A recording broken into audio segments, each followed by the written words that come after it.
guys, Matt Gunn here, rcgroups.com and flyinggiants.com. I've got with me taking up my entire workbench is the Bill Hempel Xtreme Decathlon, which is the clip ring version of their Super Decathlon, 25%. This one's got a 92-inch wingspan, and I've got it severely overpowered with a DLE 55. It'll hover at about 15% throttle with this 23x8 prop on it.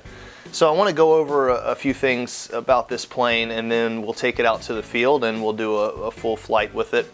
The first thing is that it comes with a lot of carbon fiber. It's got carbon fiber landing gear, carbon fiber tail wheel, the spinner as well, and a carbon fiber wing spar.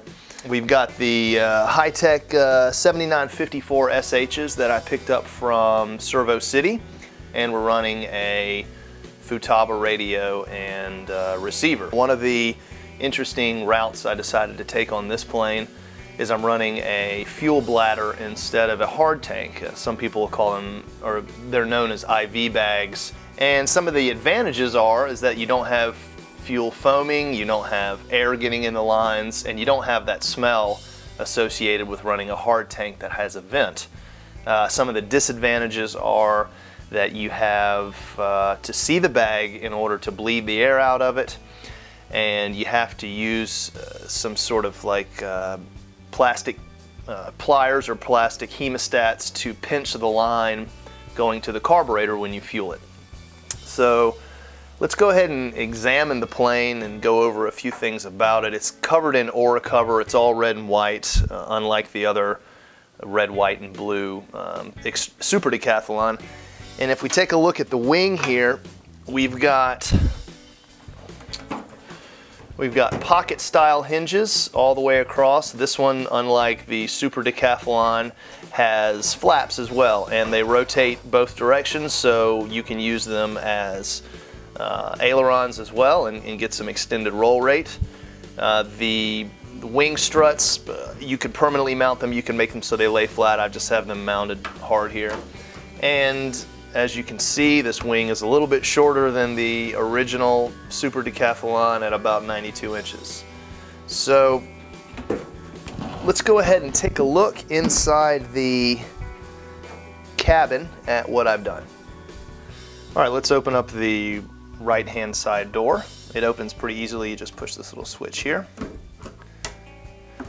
And again, you'll see the Race Pro fuel cell from Zip Kits that I'm running, as well as a number of electrodynamics electronics such as the fiber optic kill switch, an A123 6.6 volt battery at 2500 milliamps, and a very fun piece of equipment, the Bavarian Demon Cortex, which is a 3-axis gyro that really stabilizes the plane well, especially if the wind is up. We've got the electrodynamic switch that has an input right here that you can charge without removing the battery whatsoever. I did add this little piece down here to place the gas bag, and the interesting thing is that it's not hard mounted. It can actually move this far side to side in a little bit, but once it's filled up, it's right on the CG, but once it's filled up, it really doesn't move too much, and even if it does, it's not a big deal because it won't pop. You can't really break them unless you really try to stab them with a knife or something. So it's attached with a zip tie in the back here, and that's it. I fuel it from right here is the fuel point, and it's a pretty foolproof system to use. So again, we've got some more electrodynamics parts here. I've got these one-click connectors that allow me to do all 4 servos easily to the wings with just 2 clicks, 1 and 2. So the interior is built well. There's really not a lot of play with anything. The only part that I would have adjusted on it was put a little brace here because this can move up and down like so, but that's pretty much it. Other than that, it's very solid inside, built well, no issues at all. Let's go ahead and take a look at my engine mounted up. I'll go ahead and remove the prop and spinner now, and we'll get the cowl off. All right, we got the 23x8 Zor prop removed. We got the cowl off.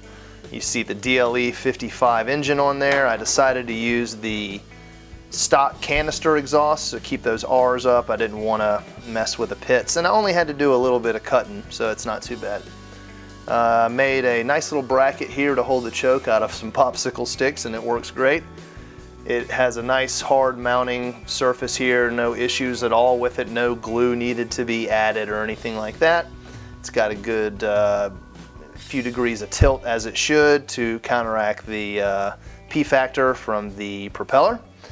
And other than that, it's just an overpowered Super Decathlon with a clip wing, and it's a really good flying aircraft. You can see I have the fueler down here for the gas bag, so all you do is you clip this part right here with some pinchers, with some hemostats, and you fill it up. So works really well, and then you can just stuff it right up in here through the bottom of the cowl. So what I propose is taking this bird out to the field and flying it. I did the maiden yesterday. It flies really well, and let's go on out and check it out.